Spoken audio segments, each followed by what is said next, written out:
Bien, esta noche yo quiero hablar bajo un tema que yo le coloqué la crisis como la ve Dios, cómo Dios ve la crisis. Nosotros podemos ver la crisis de una manera, pero Dios la ve de otra manera totalmente diferente.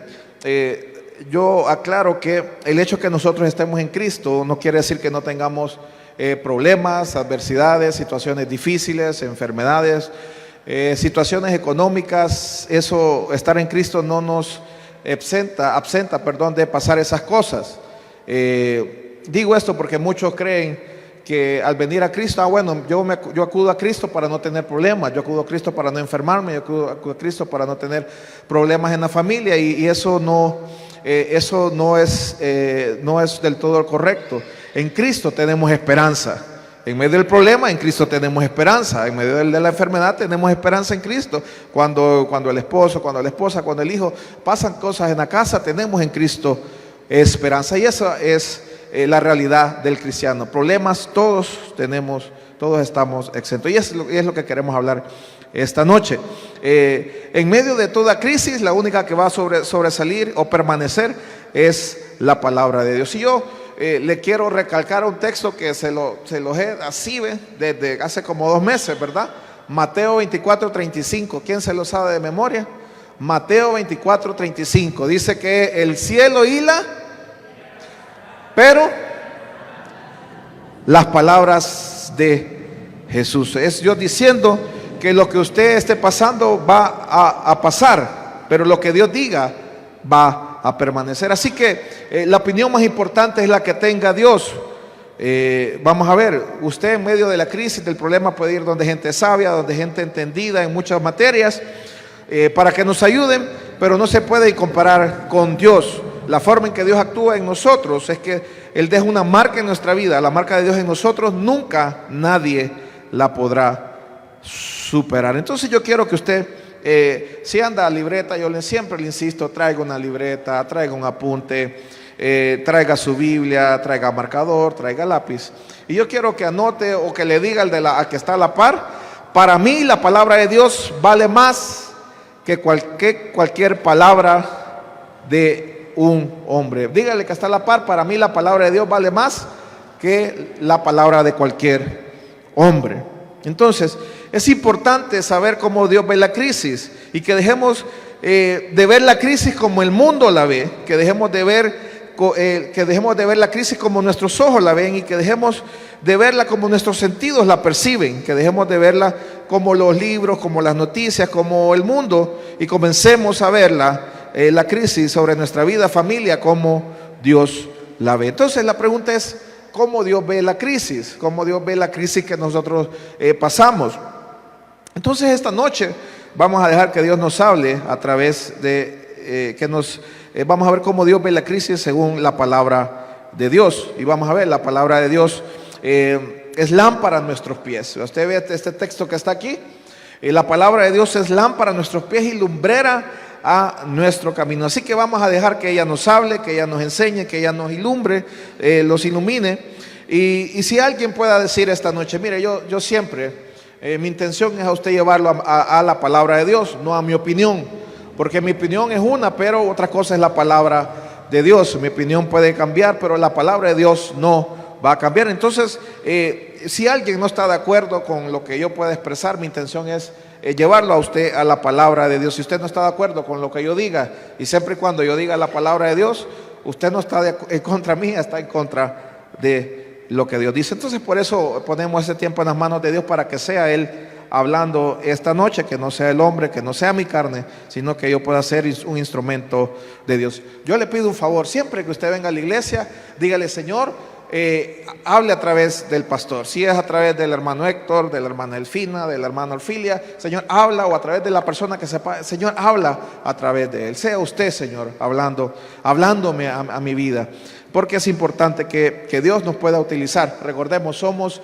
instrumentos nada más, somos el vaso, somos el utensilio que Dios usa, y todo, somos el medio por el cual Dios trae su palabra. Entonces, así que la Biblia nos va a hablar esta noche, nos va a enseñar de cómo Dios ve la crisis. Vamos a ver, la crisis es un tiempo de angustia. ¿Cuánto le gusta estar en crisis? Nadie, ¿verdad? Nadie.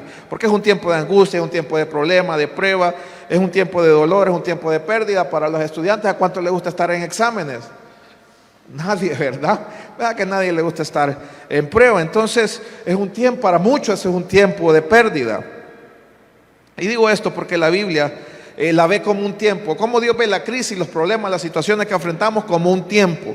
Y Salomón dijo en Eclesiastés 3:1, todo tiene su tiempo y todo lo que se requiere debajo del cielo tiene su hora. Yo le he enseñado que cualquier cosa que nosotros padezcamos en esta vida, enfermedad, dolor, sufrimiento, tristeza, Dios ha dicho que tiene fecha de inicio y fecha de fin, tiene fecha de vencimiento, porque lo único que permanece para siempre, lo vimos, es Dios y su palabra. Entonces la Biblia nos enseña que la crisis es temporal, que la Biblia nos enseña que todo es temporal, que lo único eterno es Dios y su palabra. Así que si usted cree que si una crisis llegó para quedarse en su vida, que se va a quedar por mucho tiempo, y así lo ve usted, pero Dios la ve de una manera totalmente diferente. Si a veces en medio de la crisis, en medio del dolor, del sufrimiento, de la tristeza, de la enfermedad, de la escasez, nosotros creemos, Dios mío, esto parece que vino para quedarse, esto parece que va a ser eterno, esto parece que nunca va a salir. Pero yo quiero llevarlo como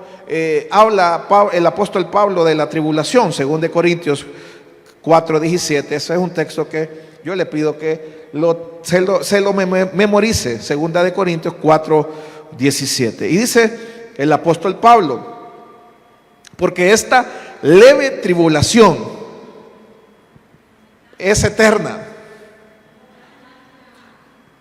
Vamos a ver, mire, yo quiero que usted este texto lo tenga ahí, lo marque en su Biblia, lo tenga presente esta noche, porque después vamos a ver Pablo, qué cosa era la que pasó Pablo. Y mire cómo Pablo describe la tribulación. Primero dice que es leve.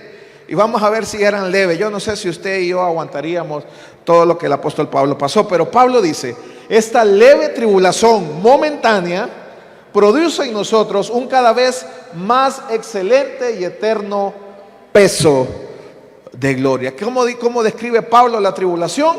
Como momentánea, como pasajera. Yo le digo, yo le hacía el ejercicio. Muchas veces a nosotros se nos quedan los ademanes o lo que alguien nos dice. Yo le dije, esa crisis, así como vino, se tiene que ir. Así por donde entró, por esa puerta tiene que salir. Entonces, yo siempre le animo, cuando venga la enfermedad, usted levántese en la palabra de Dios y dígale, el cielo y la tierra pasarán, pero las palabras de Dios no van a pasar. Entonces, enfermedad, mire, se me va.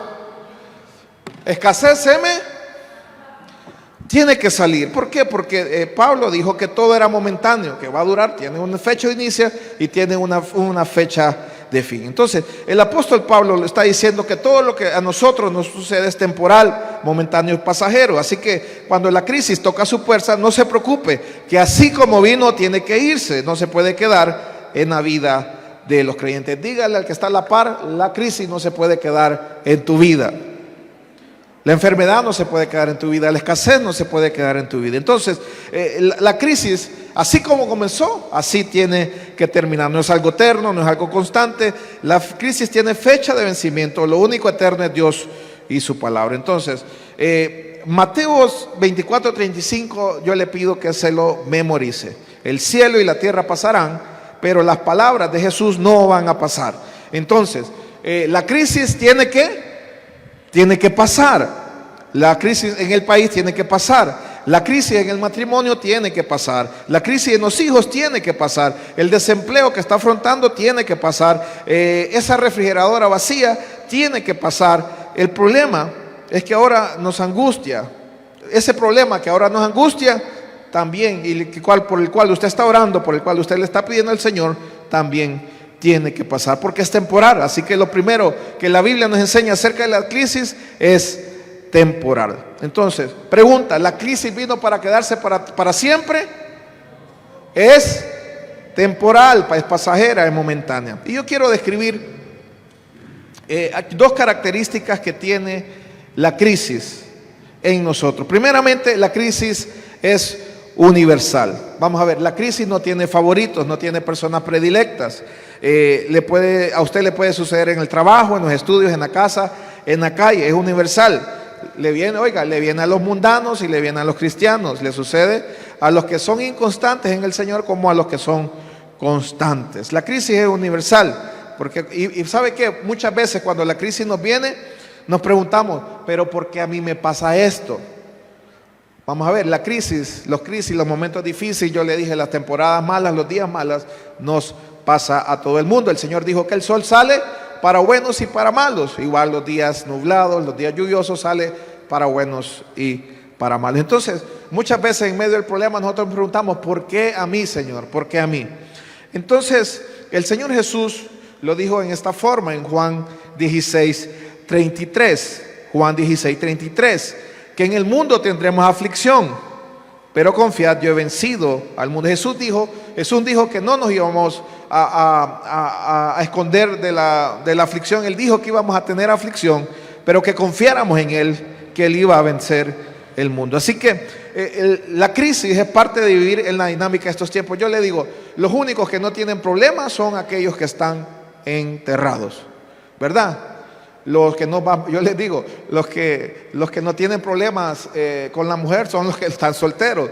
Los que no tienen problemas con los hijos no son los que no tienen hijos. Igual, el que está vivo tiene que enfrentar problemas de todo tipo, de toda índole. Entonces, no nos sorprendamos por la crisis o los problemas, mejor busquemos cómo la Biblia nos dice cómo salir de ellos. Es más productivo buscar en la Biblia cómo salir de los problemas que preguntarnos, Señor, ¿por qué a mí? El preguntarnos, el Señor, ¿por qué me pasa esto a mí? No va a cambiar la situación. Esa respuesta no te va a sacar de la crisis, pero sí te va a dar luz cómo salir de ella, y cómo cambiar la crisis va a ser la palabra de Dios. Entonces, en vez de preguntarle, Señor, ¿por qué a mí? Mejor digámosle, Señor, ¿cómo hago para salir de esto? Señor, ayúdeme. Señor, deme dirección. Señor, dame sabiduría. Padre, ayúdame, sosténme.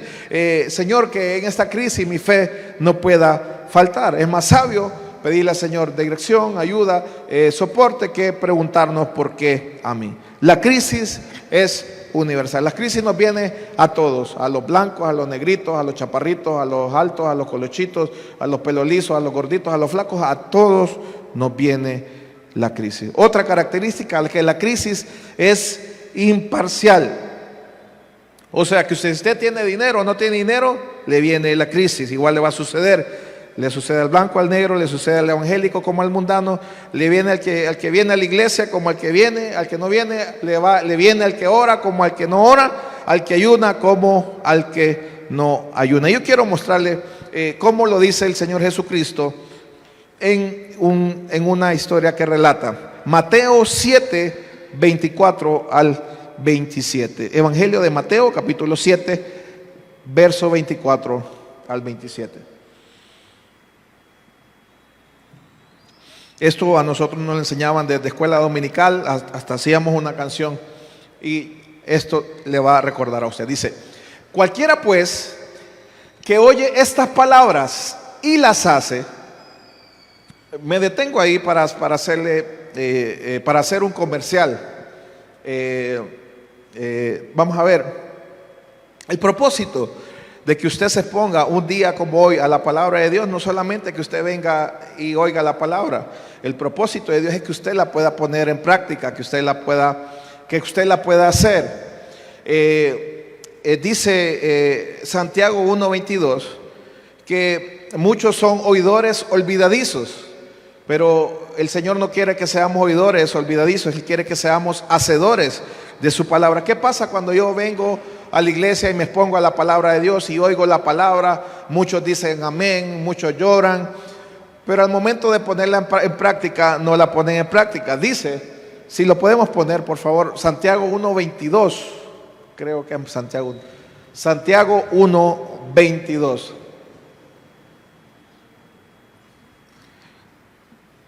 Dice: pero sed hacedores de la palabra. O sea, pongamos en práctica la palabra, y no solamente oidores. ¿Qué pasa a los oidores? Dice que se engañan a sí mismo. ¿Y sabe qué? Yo le quiero, con todo el cariño del mundo, usted sabe que yo los amo, pero los que solamente oímos la palabra y no la ponemos en práctica, estamos perdiendo el tiempo. Perdón. ¿Será que usted me entiende? Cuando usted oye la palabra, pero usted se va y la recibe como que escuchó una noticia, dice la palabra que se engaña, pero también yo creo que nos estamos perdiendo el tiempo. El propósito de Dios es que usted reciba la palabra, que esa palabra pueda caer en buena tierra en nuestro corazón y que nosotros esa palabra en nuestro corazón pueda producir fruto. Entonces, seguimos con Mateo 7:24 y repito, dice: cualquiera pues que oye estas palabras y las hace, le compararé a un hombre prudente que edificó su casa sobre la roca.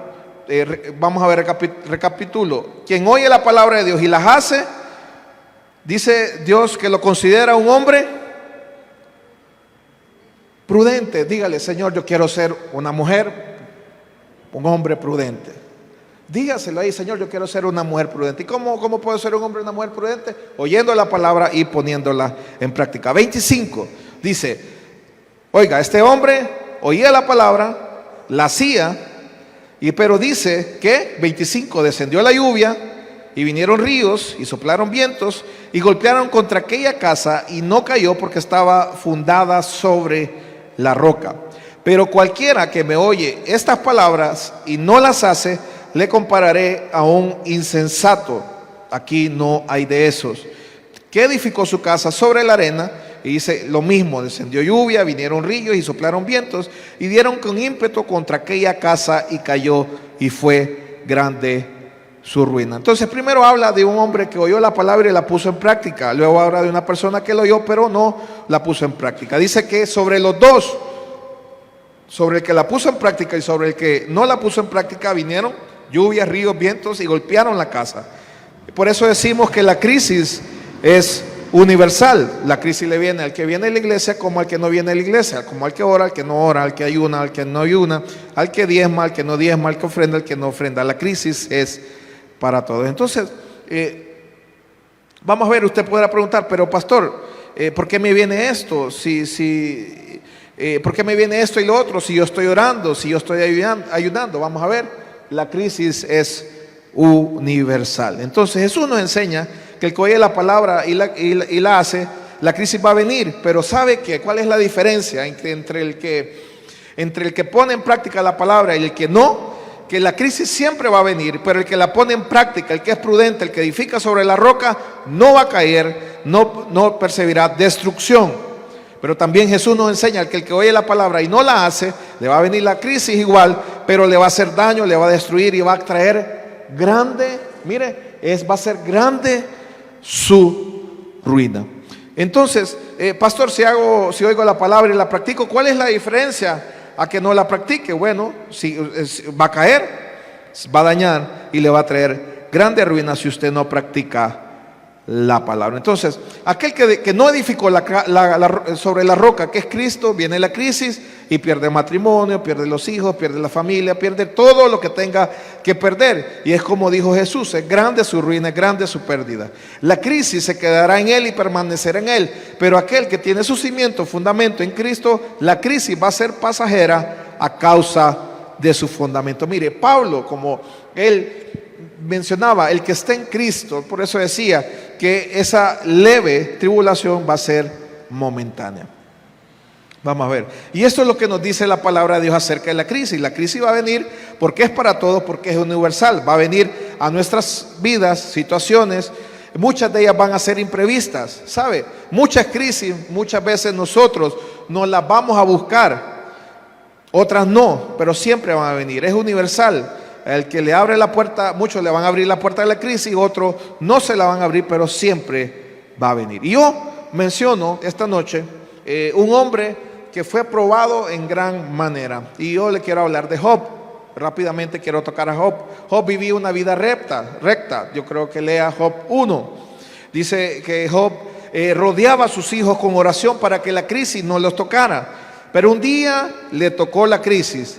Pero ¿sabe cuál era la diferencia? Que él tenía un fundamento sólido. Dice Job, en medio de la crisis, él dijo: Jehová Dios, Jehová quitó, sea el nombre de Jehová bendito. Y dice que Job no pecó ni atribuyó a Dios despropósito alguno. La mujer le decía a Job: maldice a Dios y muérete. Pero Job en todo eso no pecó con sus labios contra Dios. ¿Sabe qué decía Job en medio de la tribulación, de la crisis, de esa? Y mire, lo que Job pasó era una calamidad, porque perdió sus hijos, sus posesiones, perdió todo, y de hecho hasta su salud la estaba perdiendo. En medio de todo, Job dijo: yo sé que mi Redentor vive.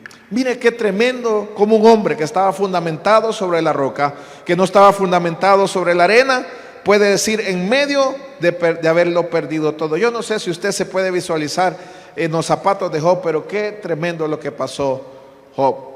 Y aún en medio de todo, yo me pregunto cómo él pudo decir esto, cómo él no sacó una palabra en contra del Señor. Pero Job se mantuvo creyendo, se mantuvo confiando, aunque muchas veces dudó, pero se mantuvo. Entonces, ¿qué sucedió para aquel que en medio de la crisis se sostiene? Dice que la crisis pasó y él quedó más bendecido que antes. Si usted puede ver el capítulo 42 de Job, habla cómo Dios bendijo a Job, le dio el doble de lo que tenía al inicio. ¿Por qué? Porque Job estaba fundamentado en la crisis. Vamos a ver, iglesia, Visión Jesús, mujeres que están aquí, hombres que están aquí, yo creo que nuestros sufrimientos son pasajeros y pequeños en comparación con la gloria eterna y grandiosa a la que ellos nos van a conducir. Yo no sé para cuántos recuerdan una prueba, una tribulación, un momento difícil, que ese momento difícil a ustedes los llevó a hacer cosas que nunca antes creyeron que podían hacer. Aquellos que la crisis los motivó a correr, a levantarse, a sacar fuerza de donde no tenía, y ahora después de la crisis usted salió con un eterno, como dice Pablo, un eterno peso de gloria. Yo le pongo como ejemplo la pandemia. Muchos quebraron negocios, muchos cerraron, muchos perdieron empleo, pero algunos aprovecharon ahí y se capacitaron en otras cosas y desde su casa hicieron negocio y Dios los sostuvo. Porque la crisis, mire, muchas veces la crisis nos empuja a hacer cosas que no creíamos que podíamos hacer, nos empuja, saca fuerza de donde no tenemos y nos hace que después de eso podamos decirle: Señor, gracias, porque sin esa crisis yo nunca hubiera sabido lo que era capaz de hacer yo. Entonces, iglesia, no importa si todavía usted no ha visto lo que está esperando, creyendo, pero sí sé que está pasando algo en nosotros, y es que nuestra fe está creciendo. Hoy no somos los mismos que saldremos del horno de fuego. Yo no sé si se acuerdan los amigos de Daniel, Sadrach, Mesach y Abednego. Entraron en el horno, pero no salieron igual. Salieron como si Pablo hubiera estado en esos tiempos. Yo no sé si Pablo se acordó de ellos cuando escribió eso, pero salieron con un peso eterno de gloria. ¿Sabe qué? Daniel, cuando salió del pozo de los leones, Daniel no fue el mismo, no salió el mismo que entró. Pablo no salió el mismo, y Silas no salió el mismo, los mismos que entraron a esa cárcel antes de ser amarrados y ser puestos en el cepo en la cárcel. Mire, la crisis va a ser que nosotros podamos tener mayor fe, va a ser que podamos madurar, va a ser que nosotros podamos tener carácter, que podamos tener firmeza, porque vamos a permanecer en los peores momentos donde otros se han rendido. Yo no sé si a usted le ha pasado, usted ha visto cómo otros aflojan, cómo otros se regresan, cómo otros sueltan, cómo otros desisten, pero usted no es de eso. Dígale al que está a la par: usted no es de los que desisten, usted no es de los que se corren, usted no es de los que aflojan. ¿Sabe por qué? Dios quiere edificar nuestra fe. ¿Sabe por qué Dios nos pone en la prueba? Nos permite la crisis, la enfermedad y todo esto. ¿Sabe por qué? Porque nuestra fe no se edifica en la victoria. Yo no sé, vamos a ver, cuando usted está cómodo, cuando usted tiene dinero, tiene salud, cuando todo está bien en la casa, cuando usted está de al 100 en todo, usted no crece, perdón. A mí me gusta estar al 100, pero la verdad que no crezco, me acomodo. Pero cuando hay algo en mi vida que no está bien, por eso le digo, la fe se edifica en la crisis, la fe se ensancha en el problema, la fe avanza en medio de la prueba, porque la fe nos hace hacer cosas que nunca antes creíamos que íbamos a hacer. Y este es el reto en medio de la crisis: permanecer en fe para que nuestra fe pueda crecer y así edificarse. ¿Sabe qué? La fe es la moneda del cielo. Todo lo que nosotros obtenemos del cielo todo lo que nosotros podemos obtener del cielo, las obtenemos por medio de la fe. Entonces vamos a ver, yo le decía a alguien hoy, la gente quiere ser rica aquí de billete. ¿Cuántos quieren tener billete? Nadie, solo yo. Ay, seamos sinceros, mire, ¿cuántos? ¿Verdad? Todos queremos, pero ¿sabe qué? No nos preocupamos por ser ricos en fe. No nos preocupamos ricos en fe. ¿Y sabe qué? Cuando seamos ricos en fe, vamos a poder tener el poder para destronar toda la obra de Satanás en nuestra vida. Mire, nos preparamos para tener, ¿verdad? No, nadie quiere, ¿verdad? Nadie quiere una mejor casa, nadie quiere otro carro, nadie quiere mejor ropa. Claro, eso está en nuestro corazón, pero sabe que prepárese para lo eterno. Prepare, así como se prepara para eso, así como usted prepara a sus hijos, así como usted prepara todo para poder crecer, así como usted prepara su negocio, se prepara en todo, prepárese en lo espiritual, porque todo eso que usted, en lo cual los queremos hacer aquí, todo eso se va a quedar. Y yo le dije que le iba a hablar de las cosas que pasaba Pablo, y yo no sé si usted aguantaría todo lo que pasó Pablo. Y muchas veces yo le he dicho aquí que a veces somos tan sensibles y sabe que somos sensibles en la iglesia, pero allá afuera no somos sensibles, ¿verdad? Alguien le quita la silla donde usted siempre se sienta, ay no, ya no vuelva a la iglesia. No lo saludaron, ay es que no me quieren. Bueno, tanta cosa que pasa aquí en la iglesia y somos bien sensibles, pero allá en el mundo, yo le digo, en el colegio le ponían apodos, el maestro lo trataba mal, su jefe lo trata de lo peor y usted no se retira de su trabajo, usted no se retiró nunca del colegio, pero en la iglesia, mire, la primera que le hacen. Pero no vinieron los hermanos hoy, gracias a Dios, aquí solo estamos los. Amén. Segunda de Corintios 11, 23, son cosas serias ustedes. Segunda de Corintios 11, 23. Dice los sufrimientos de Pablo como apóstol. Yo quiero que siga la lectura conmigo. Dice, son ministros de Cristo. ¿Cuántos son ministros de Cristo aquí? Levánteme la mano. ¿Cuántos son ministros de Cristo? Dice, son ministros de Cristo. Como si estuviera loco hablo, dice. Yo más en trabajos más abundantes.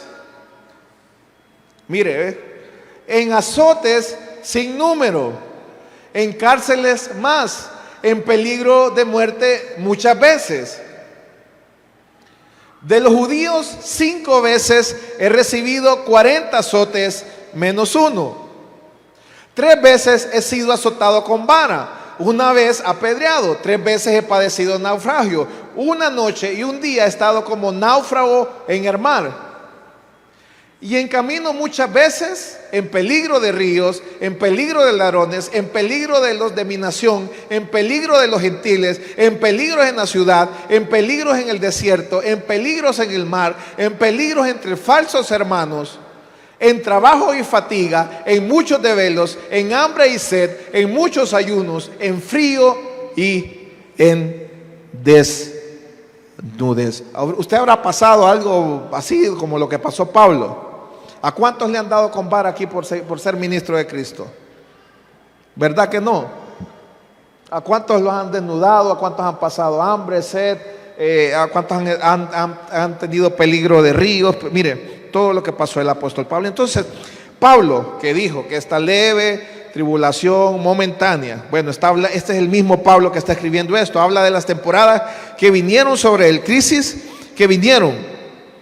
Y Pablo lo que está diciendo, miren, yo que soy apóstol, me pasaron estas cosas. Entonces, esas cosas son universales. En el 28 dice, y además de otras cosas, lo que sobre mí se agolpa cada día, la preocupación por todas las iglesias. Y pregunta en el 29, ¿quién enferma y yo no enfermo? ¿A quién se le hace tropezar y yo no me indigno? Entonces podemos ver cómo Pablo numera las crisis de frío, desnudez, hambre, persecución, de azote. Y usted se podrá preguntar, pastor, ¿y qué de bueno salió de todas esas cosas malas que le pasaron al apóstol Pablo? Mire, ¿qué de bueno pasaron? Yo no sé, pero si usted ha leído las cartas de Pablo y son un tremendo regalo que nos hace el apóstol Pablo a nuestras vidas. Por ejemplo, la carta a los Filipenses, ¿dónde cree que la escribió? ¿Usted cree que estaba sentado en una mesa con cafecito, con pan, y estaba en una hacienda y tenía las tortillitas a la par, la cuajadita, la mantequilla recién? No, la escribió en una cárcel. Entonces, ¿qué de bueno salió de todas esas crisis de Pablo? Vamos a ver, Pablo en todos los procesos que pasó, Dios lo usó para que su fe pueda ser ensanchada. Dios lo usó para convertirlo en un hombre que bendijo y sigue bendiciendo nuestras vidas hoy con lo que él pudo haber escrito de Dios. Entonces, todos esos procesos ensancharon su fe. Todos esos procesos le enseñaron a Pablo a buscar a Dios. Todos esos procesos le dieron a Pablo, y bajo la inspiración del Espíritu Santo, cartas para que, estando preso y en vez de estar predicando a Cristo, él le dio tiempo para escribir cartas. Mire, si Pablo no hubiera estado ni enfermo, ni hubiera estado azotado, ni hubiese estado encarcelado, no hubiera tenido el tiempo para escribir estas cartas que hoy nosotros podemos leer del apóstol Pablo. Entonces, Dios le tuvo que dar un stop al apóstol Pablo y permitir que estas cosas pasaran para que hoy esto edificara nuestra vida. Pablo fue, ¿sabe qué? Pablo fue el que escribió, y sabemos, a los que aman a Dios, todas las cosas les ayudan a bien. Y yo no sé si usted se acuerda lo que pasó el apóstol Pablo. Dice que cuántas veces le dieron 40 menos 1, él estuvo enfermo, que bueno, tanta cosa. Y cómo Pablo pudo escribir, y los que aman a Dios, todas las cosas les ayudan a bien. Alguien podrá decir, pastor, yo estoy sin trabajo. Vamos a ver. Usted la puede ver de dos formas, como que la crisis puede ser algo malo, como que puede ser algo bueno y algo de Dios. Usted puede decir, bueno, me da tiempo para orar, me da tiempo para congregarme, me da tiempo para dedicarle tiempo a mi casa, a mis hijos, a mi familia. Verle el lado positivo, ver a Dios ahí, creyendo a Dios, confiando en Dios, que Dios va a hacer algo para su vida. Entonces, si nosotros vemos la crisis como el mundo la ve, como la perciben nuestros sentidos, yo voy a sentir que la crisis me sobrepasa y esto es más grande que yo, y que esto llegó para quedarse. Y vamos a ver, pastor, pero si la crisis viene para el que ora como el que no ora, ¿para qué entonces voy a orar si igual me va a tocar? ¿Sabe qué? Le repito, porque el que no ora va a sufrir pérdidas, pero el que ora no va a sufrir pérdidas. El que ora va a pasar la temporada, el que no ora va a sufrir de esa crisis. Y usted preguntará, pastor, pero es que usted no tiene los problemas que tengo, usted no tiene los problemas que tengo yo. Eso cree usted. Yo tengo esposa, yo tengo hijos, y tengo los mismos problemas que tenemos usted. Pero ¿sabe qué? He podido ver a Dios en medio de cada problema. He podido ver a Dios en medio de cada situación. He estado golpeado, pero nunca destruido. He estado en situaciones difíciles, pero nunca Dios me ha dejado. Entonces, ¿sabe qué? Es la importancia de poner como fundamento a Dios. No poner nuestro fundamento en la capacidad nuestra, en el dinero, en la profesión, en la experiencia, en lo mucho que yo sé, sino es tiempo de poner la confianza de Dios para que en la crisis no podamos sufrir pérdidas, porque no es por su experiencia ni por lo mucho que sabe de la vida que usted tiene una garantía en su vida, familia, matrimonio.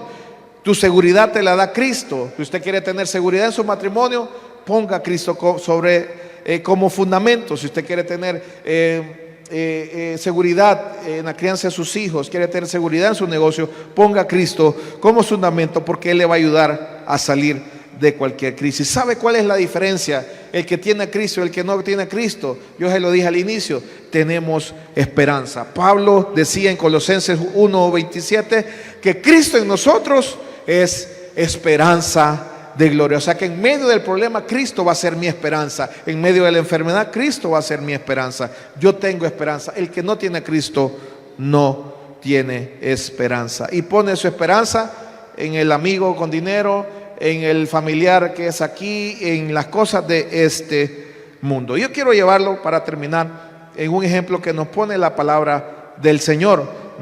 Mateo 8:23 al 27. Jesús calma la tempestad. Jesús calma la tempestad. Mateo 8:23. Bueno, está Jesús y sus discípulos, van en una barca. El 24 dice que se levantó en el mar una tempestad grande que las olas cubría la barca, pero él dormía. Y mire, yo quiero que usted pueda ver esto. ¿Con quiénes andaba Jesús? Jesús andaba con los 12 discípulos. De los 12 discípulos de Jesús, 5 eran pescadores. De los 12 discípulos de Jesús, 5 eran pescadores. Eran expertos en navegación, eran expertos, sabían de barcas, sabían de oleaje, sabían el que es experto en una cosa sabe en lo que se monta, sabe en lo que anda. Y yo me imagino que en medio de la tempestad los que sabían, los que eran pescadores, dijeron: hagamos esto, hagamos lo otro. Desarrollaron sus capacidades, sus experiencias, pero sabe que su capacidad, sus experiencias no era suficiente. Se estaban inundando y estaban peligrando sus vidas, y ellos no pudieron contra el problema sobrepasaba su capacidad, y en ese momento hicieron a un lado sus experiencias y acudieron a Jesús. Verso 25: y vinieron a Jesús, y vinieron sus discípulos y le despertaron diciendo: Señor, sálvanos que perecemos. El hombre siempre que acude a Jesús, cuando el problema rebasa su capacidad, siempre va a obtener victoria. Verso 26: Jesús le dijo: ¿por qué teméis, hombres de poca fe? Entonces, levantándose, reprendió los vientos y el mar, y se hizo grande bonanza. Siempre que Jesús, usted le lleve las cargas a Jesús, sus crisis a Jesús, Jesús se parará frente a sus crisis y le va a ayudar. Por eso Jesús dijo en San Juan 15:5: separados de mí, nada podéis hacer. Y esta es la importancia de estar en Cristo, de seguirle de cerca, de permanecer en Él. La importancia de que Jesús está en la barca de tu familia, en la barca de tu matrimonio, en la barca de tus negocios, en la barca de tus estudios. Si Jesús está en tu barca, no hay tempestad que te pueda destruir. Vamos a ver, pregunta, y no me conteste, hágasela en su interior. En momentos difíciles, ¿qué actitud tomamos? En momentos difíciles, ¿qué hacemos? ¿Para dónde corremos? ¿Qué hacemos? ¿Voy a buscar mi dinero? ¿Voy a buscar a mis influencias? ¿Voy a buscar? ¿Qué hago? ¿Qué hago? Jesús, o acudir a Dios, ¿en qué plano está? Este es el primero, la segunda, la tercera, cuarta opción. ¿En qué lugar está Dios en su vida? En el Salmo 42, David dice: como el ciervo brama por las corrientes de agua, así clama, oh Dios, el alma mía. Mi alma tiene sed del Dios vivo. ¿Cuándo vendré y me apacentaré delante de Dios? Mis lágrimas, mi pan de cada día y de noche, mientras todos me decían: ¿dónde está tu Dios? Vamos a ver, pregunta: ¿alguna vez usted se ha preguntado dónde está Dios? ¿Alguna vez usted se ha preguntado por qué yo no veo a Dios? ¿Por qué Dios no viene a ayudarme? Mire, cuando alguien, ya sea el enemigo, ya sea un familiar, ya sea un amigo, y le pregunta a usted: ¿dónde está el Dios que usted sirve? ¿Dónde está usted, el Dios que usted adora? ¿Dónde está el Dios? ¿Sabe qué? No se la dice en la victoria, ¿verdad que no? No se la dice cuando usted está bien, no se la dice cuando usted tiene dinero, no se la dice cuando usted está sano, se la dice cuando usted está en crisis. O sea, en la victoria, en la paz, en la bonanza, nadie le dice a usted dónde está su Dios. Entonces ahí nadie lo va a hacer dudar de Dios, pero el enemigo en la crisis lo va a hacer dudar de que Dios esté en usted, de que Dios existe y del poder de Dios. ¿Sabe qué? Algo que yo creo y tengo impregnado en mi corazón es que Dios oye a sus hijos, de que Dios es galardonador de aquellos que le buscan, y que usted y yo vamos a vivir por la fe, de que usted y yo vamos a vivir de lo que creemos, de que usted y yo vamos a vivir de la palabra de Dios. Y vamos a ver, en momentos de crisis es cuando el enemigo va a venir o va a utilizar una persona y le va a decir, y vamos a ver, y le va a decir: ¿y dónde está lo que Dios dijo para tu vida? ¿No era que Dios tiene pensamientos de bien y no de mal? ¿No era que Dios tiene pensamientos de paz y no de calamidad? Entonces van a venir la duda sobre su vida, y es ahí donde va a ser probada su fe. Es ahí donde su fe se va a ensanchar a otro nivel. En el desierto lo único que te va a sostener es la palabra de Dios, así como sucedió con Jesús cuando fue tentado en el desierto. ¿Sabe qué, iglesia? ¿Sabe qué, mujer, hombre que me está escuchando? Aguante, aguante. Espere en Dios, espere en Dios. ¿Sabe por qué? Porque su Redentor vive. Porque su Redentor vive. Porque usted no está solo. Porque hay alguien que le ama y que va a venir a ayudarle. Entonces, ¿sabe cuál es el problema? Yo creo que en medio de la crisis nosotros nos enfocamos mucho en el problema. Y cuando nos enfocamos mucho en el problema, vemos el problema como lo tenemos aquí, nos estamos enfocando en el problema, lo vemos tan grande. Pero cuando yo me enfoco en Dios y lo veo grande, yo veo más grande a Dios y al problema. Por ejemplo, al hermano Héctor, que lo tengo lejos, yo lo veo así de chiquito, porque lo tengo lejos. Mire, Dios quiere que así seamos, que no nos enfoquemos allá, sino que nos enfoquemos a Él, pero tenemos que enfocarnos a Él. Cuando lo enfoquemos a Él, lo vamos a ver aquí grande, pero cuando lo tengamos a Él, lo vamos a ver así chiquito y el problema grande. La pregunta es, ¿en qué está enfocado usted? ¿En Dios o en el problema? ¿Cómo se mantuvo Moisés cuando el faraón estaba lleno de ira? Hebreos 11:27 dice que Moisés se mantuvo en el desierto como viendo al invisible. Ahí en Salmo 42:5 el salmista dice: ¿por qué te abates, alma mía, y te turbas dentro de mí? Espera en Dios, porque aún he de alabarle, salvación mía y Dios mío. ¿Sabe qué, iglesia? Agarrémonos de Dios. No suelte esa promesa hasta que se cumpla. Usted puede salir esta noche con la determinación de que Dios tiene planes para su vida, de que Dios tiene una palabra, de que Dios tiene promesas en medio de esa crisis. Y mi idea esta noche es incitarle a usted, que usted pueda salir con la determinación de que la promesa de Dios se va a cumplir en su vida. Que usted en medio de la crisis, usted puede decir: Dios es mi sanador. En medio de la enfermedad usted puede decir: Señor, tu palabra dice que usted es sanador de su pueblo, y yo creo esa promesa. Señor, yo no me muero, yo no me voy de esta tierra hasta que ver su promesa cumplida en mi vida, en mi familia, en los míos, en mi economía, en cualquier cosa que usted esté pasando. ¿Podrá usted salir con la determinación de ver el cumplimiento de las palabras de Dios sobre su vida? ¿Será que habrá alguien aquí que podrá decirle esta noche: Señor, yo salgo determinado, comprometido a creer en tu palabra, en tu promesa, en lo que usted ha prometido que va a hacer en mi vida? Señor, aunque el mundo esté cayendo a pedazos, aunque a otros le vayan mal, aunque a este caiga, aunque a este le vaya mal, aunque a este quiebre, aunque a este te enferme, aunque a este se muere, yo creo de que usted tiene planes diferentes para mi vida. ¿Habrá alguien que pueda salir determinado a creerle a Dios esta noche? ¿Habrá algún justo que se determine a vivir por la fe?